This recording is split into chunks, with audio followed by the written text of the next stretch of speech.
আমরা এলাকার জমির ধান সব পাকি আছে, কাটাকুটি সবাই শুরু করে দিছে। পরে আম্ব গেলাম আপনার ধান কাটতে, পরে ধানের ওজনে আপনার ধান সব ফুটতে হচ্ছে। এই তারিখে আপনার সুন্দর মতো বৃষ্টি হয়েছে, রোদও হয়েছে, এই কারণে ধানও বেশি হয়েছে। আপনার এই মেশিন গুলো আওয়াতে আপনার সবচেয়ে ক্ষতি হয়েছে আপনার কামলার। আর পরে আপনার কামলার আপনার ঠিক মতো কাম টাম করতে পারে না। আপনার এই মেশিন দিয়ে সবাই ধান কাটে, অর্ধেক ধান কাটে আর অর্ধেক নষ্ট হয়ে যায়। আমি কেছি ভাই এই মেশিন তো তেমন একটা বেশি ভালো নয়, যে অর্ধেক নষ্ট হইতেছে আর অর্ধেক এইটা হতেছে। পরে এই যে বনটা অনেক সুন্দর হয়েছে, পরে বনটারে লাইরা টাইরা দিতেছি। গরু খাইলে গরু আপনার তেল তেলা হইব, সেই গরুর দামও একটা ভালো পাওয়া যাইব।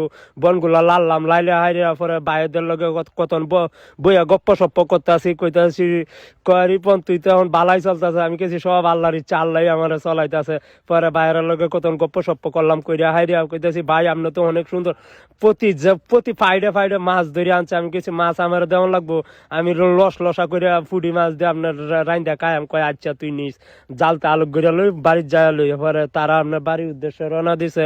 পরে আম্ব যাইতাছি তারার লগে, পরে তারা যাইতেছে খাইতো। পরে আপনার আমি কাম টাম করিয়া ধান টান কাটিয়া ফুডি মাছ লইয়া পরে আমি আইছি। এইটাই বাস্তব। হ্যাঁ, আই লাভ ইউ।